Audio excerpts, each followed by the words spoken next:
Hello and welcome to Wrestling with Anime, Episode 6. I'm Paul. And Justin. Also me too, but... Him too. Him too. Okay, so I had Justin watch one of the best WWE pay-per-views ever in Summerslam 2002. Within Paul's mind. And by pretty much everybody on the internet, but you know. And what did you have me watch, Justin? I had you watch The Melancholy of Haruhi Suzumiya parts 1 through 6. Alrighty, so we're going to start off with SummerSlam. So, first things first, give me your overall impressions of the show. It's wrestling. Well, very good, Justin. It is wrestling. You identified the genre. Well, yeah. Wow. Sorry if I can't really get into it further than that. Alright, so let's start off with the first match, which is Kurt Angle versus Rey Mysterio. Which I basically, for every match, I basically made my own vote for who would win. Okay, this will be good. So, the first match, I was going to cheer on Mysterio. Okay. Because I didn't care for the other guy's costume. Oh my god. Oh my god. Okay. You have to remember, presentation is a very important quality within everything, all that stuff. So what did you think of this match? I thought the ending was kind of weak. Really? I don't know.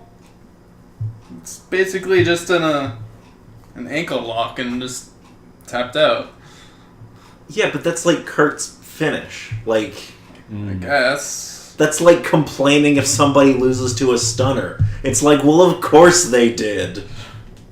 Okay, well, I didn't really understand the character. Gosh, I still think it's a weak finish. Okay. Okay, so this match starts off with a great fast pace. Like, Oh, yes. Mysterio's just human Super Bowl routine, just bouncing all over the place. Yeah, I thought the acrobatics were pretty nice. Angle slows down the match with punches and working on Mysterio's back.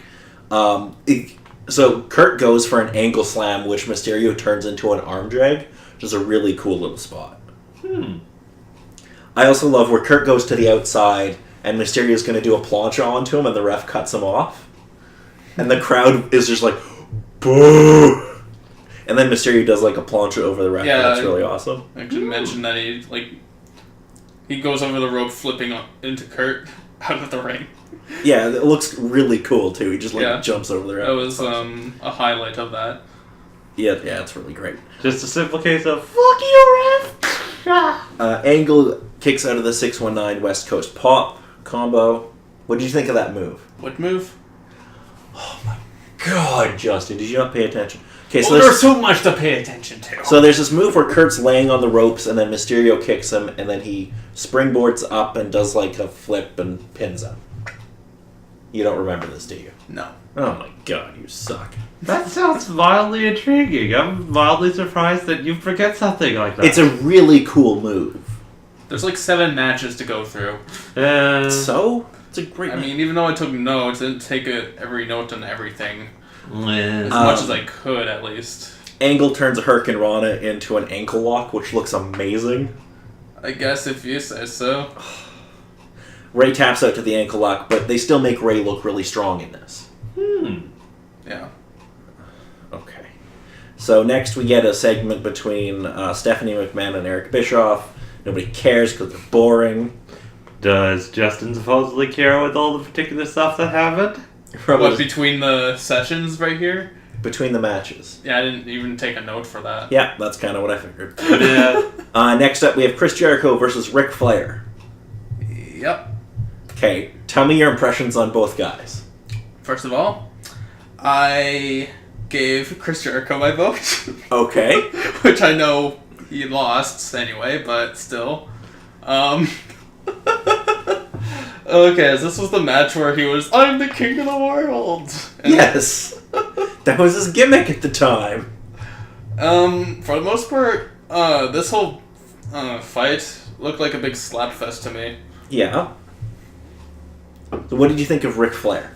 Ric Flair, Now I'm gonna warn you, Justin. Be careful what you say because certain people on the internet might crucify you if you say this wrong. Fancy? Yes, Ric Flair is indeed fancy. That's all I gotta say about him. Like that one particular guys group, Fancy, that we mentioned in one of the matches. He's rather flashy. He has like great, he comes out with like these really awesome robes and everything. Yeah, basically like glitters and. It's like the robe that Okada has. Oh yeah. Flair has like 20 of those in It's different colors and stuff. It's pretty great. Yeah, I'm not dissing his costume or anything. It's pretty dear, amazing. a particular thing came to my mind, but I'll wait until you torture me with all of these matches before I say it. So at one point in the match, I wanted to know if you made a note of this. Did you make a note of Jericho skinning the cat? No. Okay. Because I just thought that phrase would pop out to you. I probably vaguely remember it, if anything, but... Should we bother asking what skinning the cat means? So, like, let's say your opponent grabs you and, like, throws you out of the ring, but you hold on to the rope, and then you kind of, like, so, here's the rope, and you're, like, dangling here, you, like, flip back into the ring. It's called skinning the cat. Jericho... How that relates to actually skinning a cat, I do not know. I don't know either. Jericho gets Flair in the figure 4 leg lock. Justin has no idea the significance of this. Yeah, and then, Flair does this great little trick where he, like, grabs the rope and then taps right away. Yeah, I noticed that. And Jericho's like, yeah, I won. He's like, yeah, what? No, he grabbed the rope. It's like, what? No. It's great. He taps out. And then Jericho taps out to the figure 4, and I put after a solid if unspectacular match. You got him in the crotch. Oh yeah, Ric Flair does. He does uppercut Jericho in the balls. Yes, he did. Yeah, that did happen. That was a low blow. He's the dirtiest player in the game. That's his shtick. Fine. We get then a segment with Paul Heyman backstage with Brock Lesnar, which is to look forward to the final main match. event. Yeah, main event match. So up next, Eddie Guerrero versus Edge. I voted Guerrero. Okay. So far, 3-3, being not good at voting. Okay. What did you think of this match? I love the move called the Education. Edge has a ton of great pun name moves. Oh, he's got the Education, the Educutor. I think there's a few more, but those are the only ones that come to mind right away. Wrestling is awesome. On the one hand, I was thinking it was going to be a case of I am the edge because I'm the edginess of edgeness, but no, it's a case of I make a whole bunch of edge puns. It's just like what? What?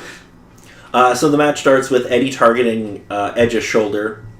Edge kicks out of a frog splash to the shoulder. It's a great spot. Edge hits the spear and pins Eddie. And it's really great booking because both guys come out looking strong. Because, technically Edge goes over, but Eddie looks like a badass during it. So, nobody loses anything. In fact, it helps Edge, but it doesn't hurt Guerrero. So what did you think of this, Justin? Okay, let me start off. What did you think of Eddie Guerrero? Guerrero was doing pretty good, I would say. Okay. What about Edge? Edge might have been a little clumsy here and there, but he still came out on top. Okay. He flew through the ropes at one point. Yes, he did. Then we get a Our Season Never Ends promo, and I put the note, well, that's kind of the problem. That's why you have so many injuries. Moving past that, Lance Storm and Christian, as the Un-Americans, have a promo, and it's pretty amazing. So they were doing this whole shtick at the time, where it was Lance Storm, Christian, and Test. And they were doing this thing where they were anti-America. And they would come up with all these reasons that America sucked, and it was really funny. Obviously fake, but, Actually, they're all Canadian. I mean, they don't actually hate America, obviously, because that's where they're employed, but... Yeah. Obviously, it's a fake hate on America, but it's still... It's pro wrestling, Justin. Of course it's not real. So, I think my question is, did they at least do something interesting with it, or was it kind of the same shtick that comes from just about everybody who's anti-American? Oh no, they have the flag upside down. They have amazing T-shirts that just say "The Un-Americans" and then it's an upside-down American flag. Upside down in the simple sense of just it's flipped, or is it kind of reversed? No, it's just flipped. Oh, okay. They just went on Photoshop and just whoop T-shirt sales. And then we get Booker T and Goldust coming out, and it made me so happy. I wanted to cheer for Booker T and Goldust in this. Okay. Because I thought they had a chance here. Okay, because they were in America and they were facing an un-American team. I wonder who Vince will book to go over. So they have a really solid match. Test runs in there at the end and hits a big boot so Christian can cover Booker T for the win. So while the American team doesn't win it, they lose because they get screwed. So, Who loses? Booker T and Goldust. Yeah, that's what I thought. Yeah, after interference by Test, though. So, I made a mention that Booker T randomly starts breakdancing in the middle of it. He does a spin-a-rooney. Yeah. That's just the thing he did. Good. It was awesome. That was a highlight. That was a highlight. Anytime Booker T does a spin-a-rooney, it's a highlight. The Un-Americans had some nice distraction spots and stuff, but they just basically get their asses kicked for 75% of the match. About a decent as distraction as one of the matches you showed me. Just him speaking with the ref while the entire team. No, there's some pretty funny stuff that they do. I also laugh whenever the ref gets knocked out. Oh yeah, just cause. Every time I watch a show, I want to do a referee concussion count. So up next, we have Chris Benoit versus RVD before some random fully closed porn happens and sexual innuendos about women being on top. Oh, in yeah. Between section. There's another Stephanie segment, but I didn't even bother making notes on them. Yeah, I really don't care. I'm like, wait, is this even part of it? Whatever, don't care. Because it was part of a storyline. I guess so. Anyway, up next is Chris Benoit versus RVD for the Intercontinental title. I voted Rob Van Dam. Okay. So what made you want to see RVD win? It's totally because of his ring gear, isn't it? Because he does have pretty awesome ring gear. Maybe? Because he has, the thing that's all, yeah. I don't know how to explain what it looks like. It might be that. He has, a singlet, and then it's, painted up and stuff. Yeah, I think that's probably what it was. I love how that's your level of, this is who I'm going to cheer for. It's like... He's got cool clothes. I didn't see much in Benoit, even though he still won the match. RVD wins. Oh, RVD wins? Oh, I thought it was... Oh, my... Man, Okay. Oh, this was the one I predicted correctly. Right. Benoit did lose. So, what did you think of Chris Benoit? I didn't think much of him. Really? For the most part, during, this, match, it was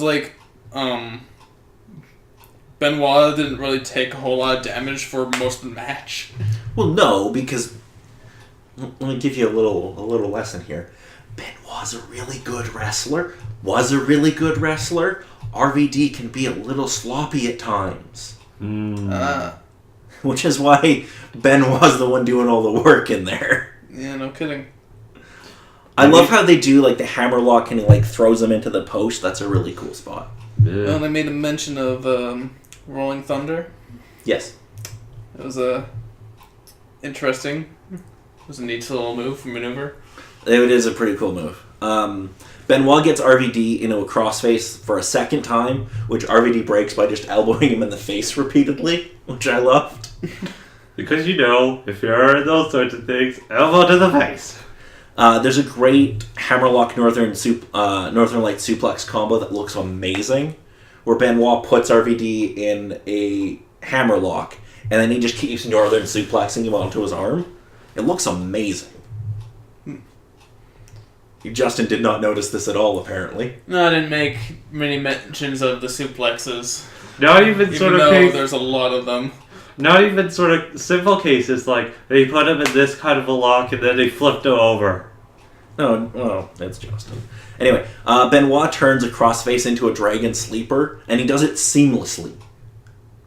Like it's amazing. Like, so he has him down in the crossface, right? Mm. And he manages to like put his arm around and sit him up into a dragon sleeper without breaking the hold. So like, it's kind of a case of if someone's making a tutorial video for all the particular wrestling videos, and then you need to do it as precisely as possible, that would be the exact video that someone would show for doing that sort of move. I would say that if you want to be a pro wrestler, watch what Chris Benoit does. Because his shit looks good and it's seamless. And it like the best thing about Chris Benoit, ignoring personal life things, was his shit always looked good and it was always believable. Because like Benoit would suplex somebody and then just like float over and start punching him in the face. Because why would I give them time to recover from that move? So RVD hits a 5-star frog splash and wins the IC title. Yeah, and pins him right after that. Yes. We then get another Un-Americans promo package. For whatever reason... I don't know why they put it after their match. I don't know, probably because this is Test versus The Undertaker? Yes. Okay, so what did you think of Test? Test. This is a test. I wish I was joking, but that's his entrance music. I was not listening to that, apparently. That's how his song starts. Actually, that might be all that's in his song. I don't know. I didn't think much of Test. Okay, what about The Undertaker? Well, I did vote The Undertaker for this match. Okay. Why? Probably because the Un-Americans already won a match. Okay, fair enough. Also, I think it's kind of the similar thing. It's the flippin' Undertaker! He isn't a typical Undertaker in this. This is during his American Badass phase. Oh, okay. He wasn't the dead man. No. Yeah, he wasn't the murder. No, he wasn't a zombie at this point. Yeah. He was alive again. Don't ask. Duly noted. My single note for this match is, unfortunately, this is the lame duck match of the show, but I mean, it's a single match with Test, so of course it is. I just found the drive-in with the motorcycle was neat. Oh yeah, Undertaker rides his bike to the ring. Yeah. Undertaker goes over with a tombstone, and it's just a nothing match. It's a piss break match. Like, that's literally what that's there for. Yeah, that's all I have here, and then he basically holds up the American flag. I love, he climbs the turnbuckle, and he puts it up, and he doesn't realize it's upside down at first. And then he fixes and the crowd starts booing, and he's like, oh shit! Wait a sec. There we go. It's pretty great. And then we get to what I would call the main event of the show, although it doesn't go on last. Shawn Michaels versus Triple H. Yes. Which I have the most notes on. Oh, because good. It was a long match. Well, I guess that depends on who you ask. But anyway, what did you think of this match? And the two guys involved? Well, I did say it was a long match because it was like... I think it's like 26 minutes. I think it was the longest of the 7 matches. Yes. Yeah. I voted for Shawn Michaels in Okay. this one. Even though he won. Yeah. So what did you think of Shawn? Well, they both fought fairly decently. Okay. But, okay, going just off of, like, I don't really... Do you remember anything about the promo package beforehand? No. Okay. Do you remember why they were having a match? Oh, because supposedly they were all BFFs and stuff. Yeah, and then they betrayed each other or something? Well, no, Triple H betrayed Shawn. Oh, okay, yeah. Okay. That's all I need to get out of that, right? Well, sure, Justin. Sure. So, at the beginning of this match, JR he's got his fucking working boots on for this match. Because, like, Sean comes out, and JR's like, Sean hasn't been in a ring for 1,609 days, by God.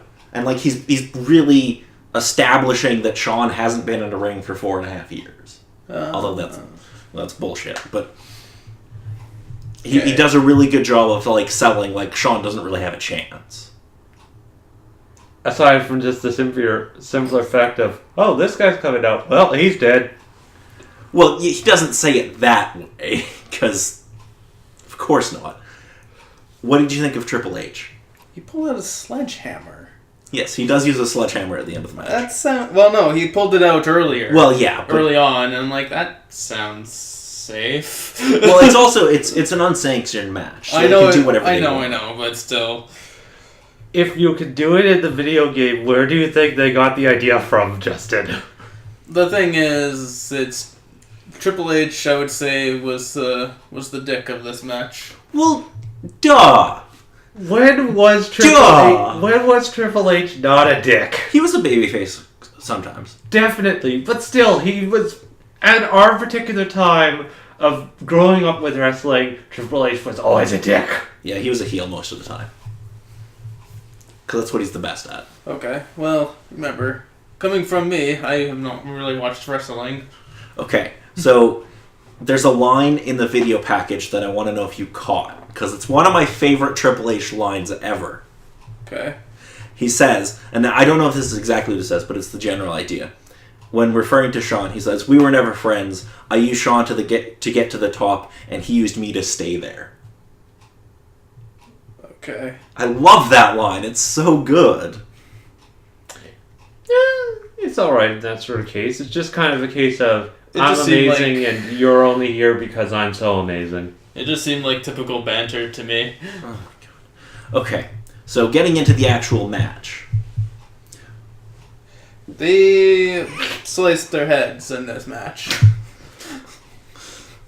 Yes, they bladed in this match, Justin. Very good. For whatever reason. So, because it's a blood feud. Yeah. Okay. Okay, what did you think of the actual match? Like the stuff they were doing and that? Or the storytelling that they're putting on in the match. Specifically, I don't exactly have anything too specific. Okay. So, for example, like On that. they put over the fact that Sean had to retire because of a severe back injury. Nah. He was out for 4.5 years. And then Triple H immediately, first chance he gets, starts doing backbreakers. And keeps going at the back no matter what, even at the end. Yeah, The well, of sledgehammer. course. And now for our class about learning what a heel means. Heel lesson number 1. If there's an injury on a particular player, they're going to target it hard. Yeah, so there's did you notice anything that JR said during this match? No. Oh, God damn it. God damn it, Justin. They're really going to need to put subtitles within these matches to assist. So, JR, like I said, he's got his fucking working boots on for this match. So he's at the top of his bloody lungs sometimes. I don't know how you didn't hear him. He's screaming about, like, at one point, Triple H hits a couple of backbreakers and he goes to pin Sean. And JR is like, "Just stay down, Sean. Just stay down. Think of your family, boy." Yeah, I didn't catch that. Oh my God, you suck at this. We have a very hard time listening to those particular people. There's another point where King says, I forget exactly what King says, but he says something. And JR's like, "But he's already given us 15 years of his life. Do you want him to end up crippled in a wheelchair?" You really don't pay attention, do you? No, I don't. Oh my God. I'm trying to figure out what to pay attention to in a match, and I don't care. You pay attention to everything. Oh boy. It's like me watching anime, but like I didn't really listen to the dialogue. Are you sure? There's some dialogue that might be important. That's what the commentary is! Why do you think it's there? Filler?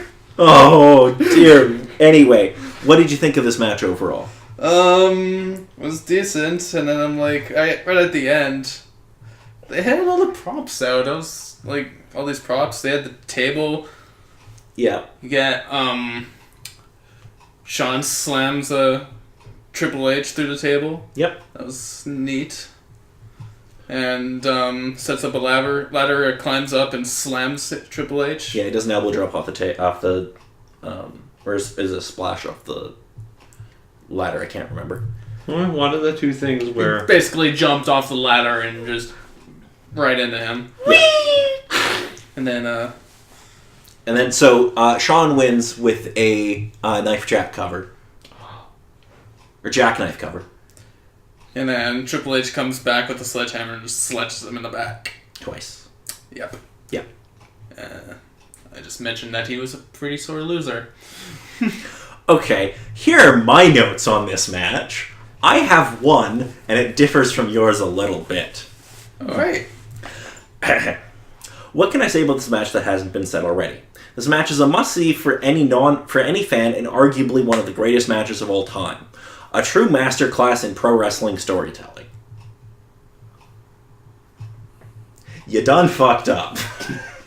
Justin doesn't understand wrestling storytelling. Exactly. But this is like... Just pay attention. I tried. Okay, well, whatever. I mean, this was the match I took the most notes on, even if they're just nothing notes. Okay, well, okay. So after this, we get Howard Finkel. Yeah. And I have one note on this. I have one note on this, too. It's why is the Howard Finkel thing after the Triple H HBK match? Because the fuck, guys. Yeah, and then, like, two blonde chicks give Howard Finkel a beatdown. Meh. Okay. And then we get a promo video for Brock versus Rock. Yep. And then we go into our main event. For the WWE title, Brock Lesnar with Paul Heyman in his corner versus The Rock. Brock versus Rock. I guess that was the point, wasn't it? Yes. I know. Regardless, I voted for The Rock, even though it didn't really give any like promotion material towards The Rock in general throughout the entirety of this SummerSlam. But it gave more to Brock, because he's the challenger, I guess. Well, and also because Brock's only been in the company less than a year, and The Rock's been there for, 7 or 8. Yeah. So they want to try shedding new light on, Yeah, they're going to put their money into building Brock up, because they don't need to build The Rock. Yeah. The Rock's already a superstar. So basically, I made a wrong prediction on this, but that's fine. I made too many on this anyway. So, what did you think of this match? There was a bit of staging, I can tell. What do you mean? When they were both simultaneously on the ground, at the count, when the ref said 5, they both simultaneously just jumped up. I'm like, what the heck, guys? That's totally staged. At least give it a little bit better timing. Okay, anything else? Paul Heyman slips in a chair for Lesnar. Paul Heyman is amazing, by the way. Lesnar's squeezing the life out of The Rock. Sure. Okay, anything else? What did you think of Brock Lesnar? I'm just gonna say, I don't really have thoughts. Okay. What about on The Rock? They both fought alright. That's about all I can really say. Okay. I mean, that's what I can say about most matches anyways, but still the case here. Although I did find this match to be obviously weaker than the last one. Well, yes. Yes. I mean... So, I think my biggest issue with this match is it's a little too short. Yeah. Because it only goes about, I think, 16, 18 minutes. And for a world title match, they really should have gone a little longer and given them more time to do stuff. My note is the crowd is super into Lesnar. Him and The Rock put together a fun, if not a little short match. Brock goes over with an F5. They both end up giving each other the Rock a bottom. Yes. I love Lesnar picks The Rock up for an F5. And then The Rock manages to, like, reverse it into a rock bottom, and that looks really cool.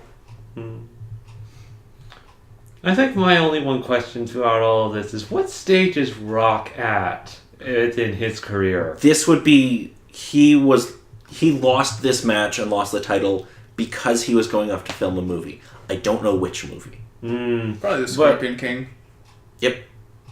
That might have been the year before? I'm not sure. Somewhere around that time. It was around that time frame anyways. It might have been the Scorpion King. But I think the Scorpion King came out that summer. But I could be wrong. I don't know. Anything else on that match? As it stands, not really. Okay. I have a few more things. Go ahead. So, Brock... Actually, there was one more thing where Okay. The Rock clears off the announcer's table.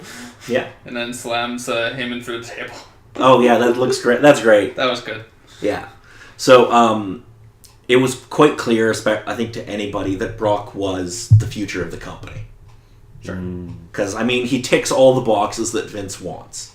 He's big, muscly, and, well, that's about all Vince really cares about. But Brock had one other thing going for him. He's a freak of an athlete. Like, if you look, like, the guy's like 6'5", like 300 pounds of, like, muscle.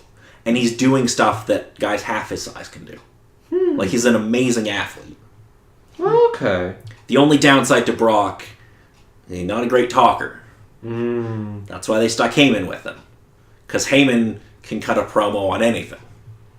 Heyman could cut a promo on, like, a PS4 controller and get it over.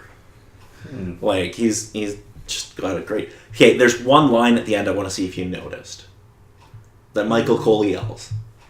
And it's like one of the only times I've been able to stand Michael Cole. Because he's normally terrible. Did catch it. Okay, what was Brock's nickname? They called him this a few times.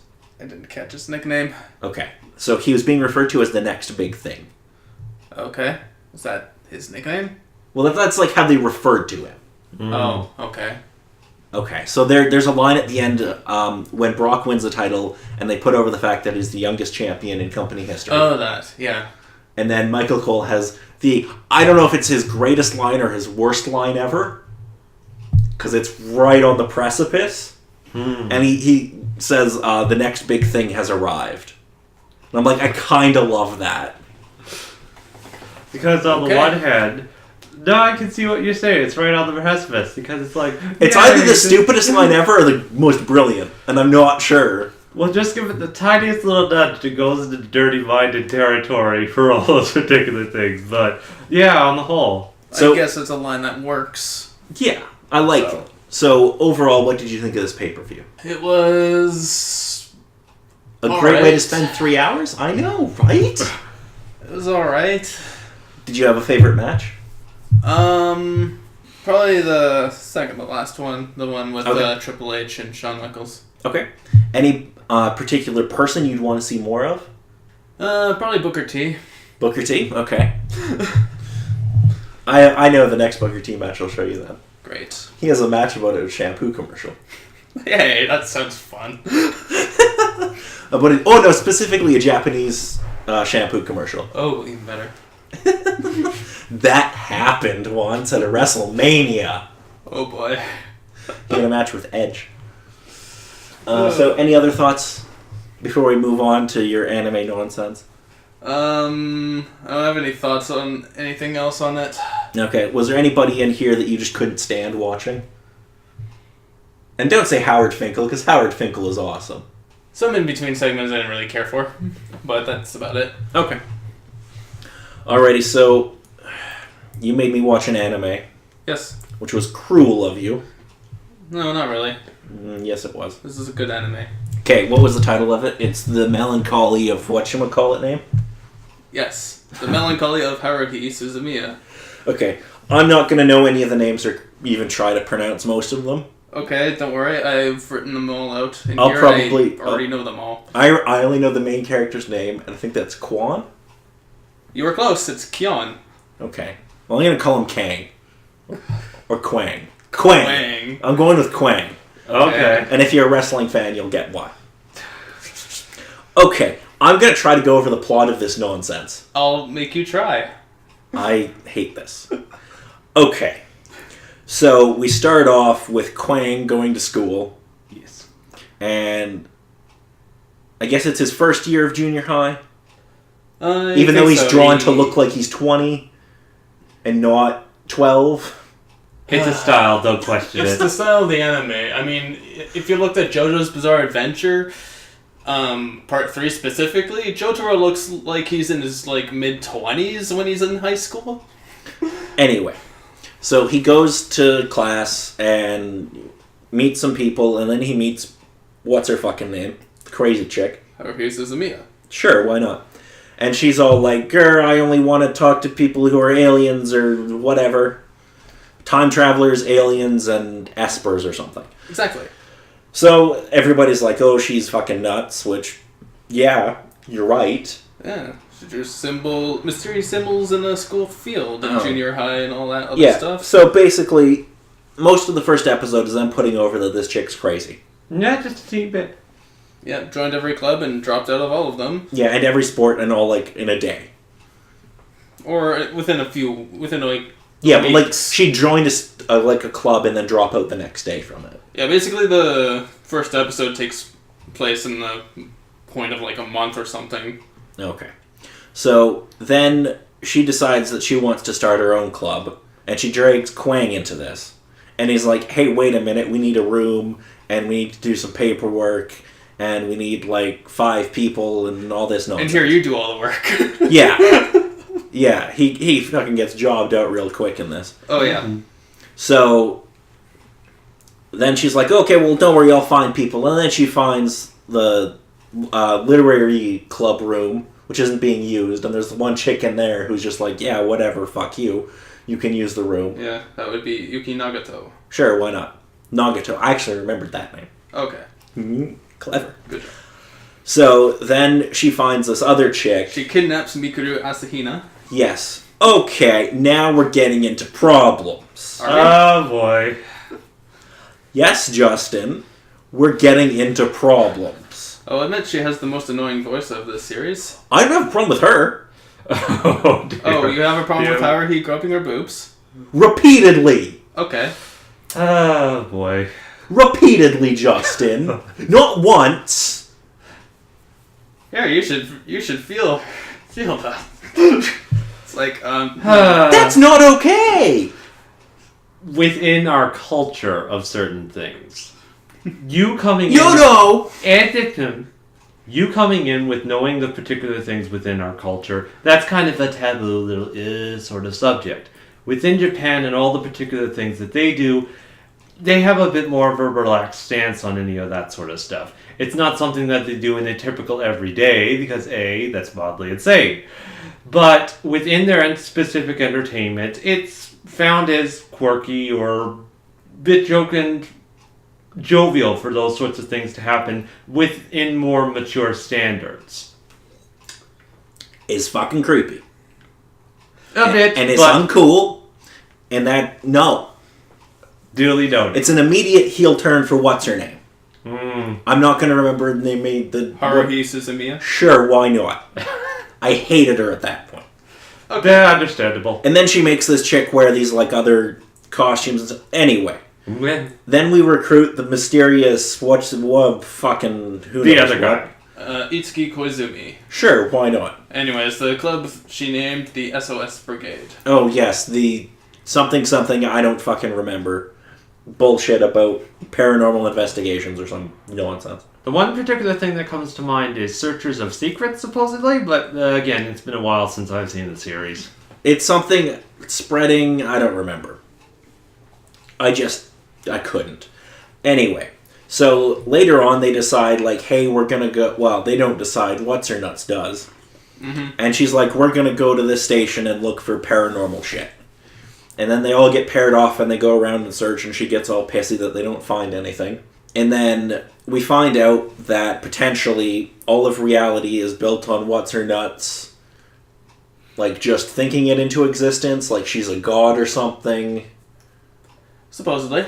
And she's attracted all of these people, like legitimately one's a time traveler, and one's a Esper, and one's a alien, and they're all like, fucking bullshit. And then they go into this, I don't remember what they call it. It's like a quiet space? Closed space. Closed space, okay. So the Esper takes what's-his-nuts into Quang. There we go. Takes Quang into one of these quiet spaces, and they fight this giant, like, humanoid sort of creature thingy. Yeah, they called them Shinjin in the anime. They're like big, giant celestial beings of destruction, okay. I would just So, say. and then he's like, yeah, this is shit that's been happening, and yada, yada, yada. End of the six-parter, there's this huge, like, quiet space, and Quang is all like, hey, we should go back to reality. I could have made an Eminem joke there, but I didn't. And then there's, like, these whatchamacallums, like, knocking shit down, and yeah, we snap back to reality. Oh, the ghost gravity. And Quang wakes up in his bed, and he's like, what the fuck kind of dream was that? And then we're led to believe that we could be in a different reality than we started off in. Supposedly. I know you skipped a couple parts, but... Well, yes. fuck. Well, like the part where Kyon nearly got killed by Ryoko Asakura. The blue-haired chick. When did this happen? And, I think it was part 4. Oh, yeah, right. They have that fight. Right. Yeah, where Kyon got a message, a love letter or something that maybe wasn't love letter, obviously. You mean Quang? Don't correct me when I'm right.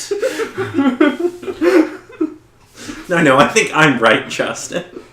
I think I'm right. Within your own silly mind, good sir. And, yeah.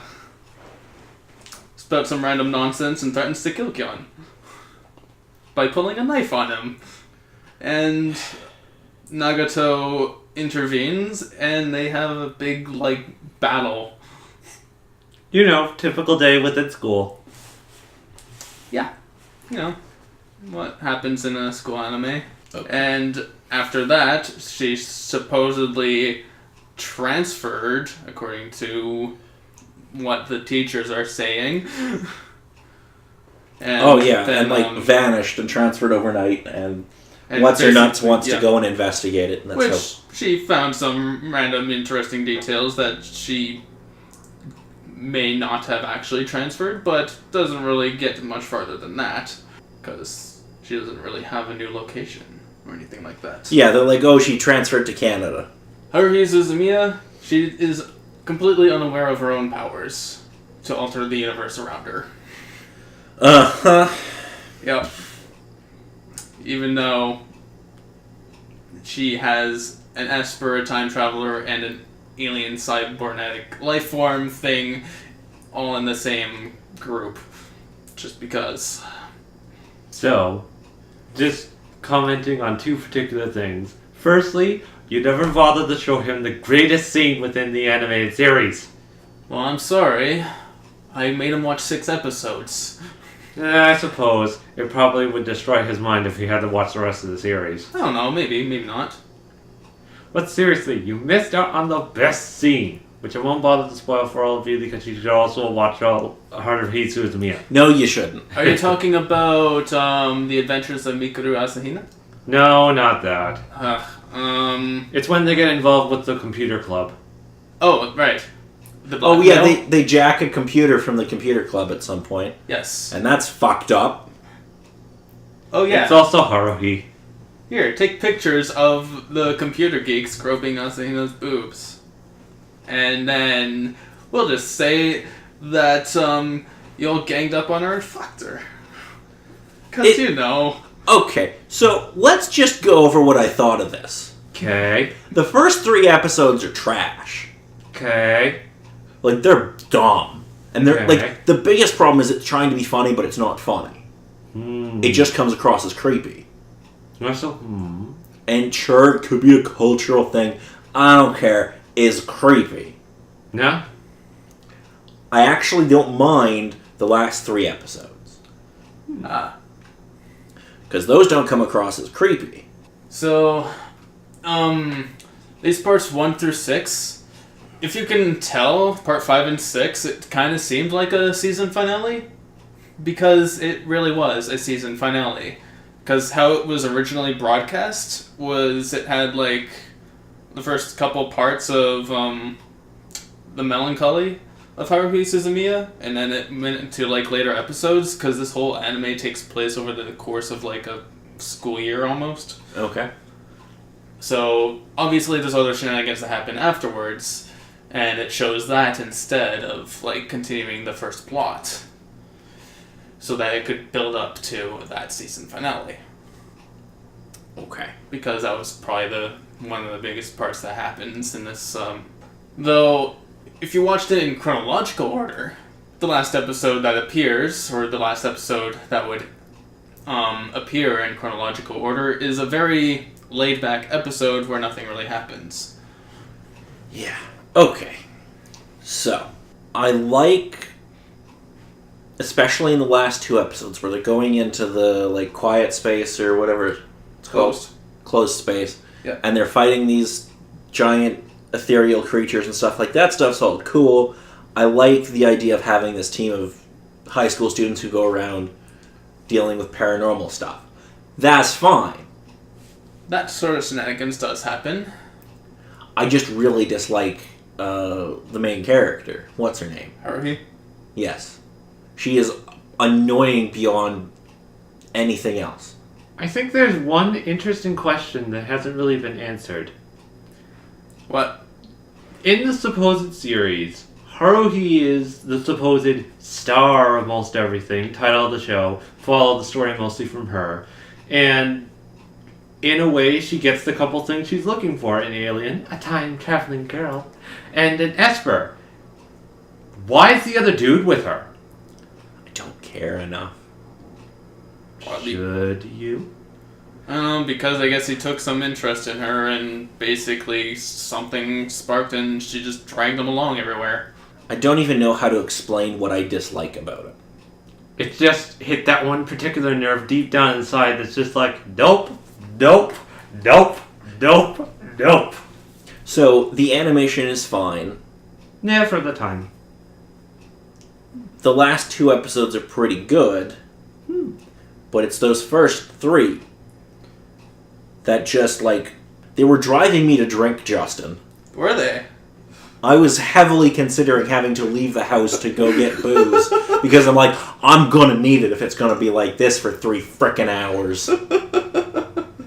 God damn. So, with what you watched, would you recommend this show? And does it hold your interest enough to watch the rest of the series? I'm not watching anymore. Yes, you are. No. Yes. Justin, you're gonna get punched in the throat. Because there's a Christmas movie coming up. Oh, fuck. And I can't really say it's a Christmas episode or a Christmas show. It's a movie called The Disappearance of Haruhi Suzumiya. And it takes place after both seasons of the anime. Although, I think only the main 6 episodes is only really recommended before watching it. There are other things that happen in the series, like time traveling and other shenanigans. Joy fucking joy. You can really sense that enthusiasm with Paul. He seems excited to see this. Well, I need to provide drinks for Paul. Yes. I will require a full bottle of Jack Daniels. Actually, no, I take that back. I want a full bottle of vanilla vodka. For the most part, half of the movie doesn't feature Haruhi Suzumiya. Oh, thank God. Because it's called The Disappearance of Haruhi Suzumiya for a reason. Is it the murder and disembowelment of... No, I think it just starts with disappearance. Oh, shit. Okay, well, it was an anime, and it was everything I dislike about anime. Awesome. For the most part. This is I don't know if I want to say it's one of my favorites. It's not my personal favorite, but it's up there anyways. No, as it's supposedly known as one of the big ones that most people typically know of. In my case, it's been an age and a half since I've actually watched through the series. The only one particular thing that I specifically remember about it is the opening and ending numbers. Right. And, probably for school anime, it's my favorite school anime. I'm not watching more of this. It might honestly kill me. It might. I don't know. It might. Well, don't worry. I piss off wrestling fans, you piss off anime fans. And that's how this works. Yeah, but I gave you something great. I gave you something great, too. No, you didn't. Oh, yes, I did. No. Anything that has that amount of creepy groping in it can't be great. Will the two sides of this sort of argument ever come together and see the other side in any sort of way? Or will it forever be a tremendous conflict between wrestling and anime? It's endless. Well, because wrestling's better. No. And on that note, I'm Paul. I'm Dave. And Justin. And wrestling's better.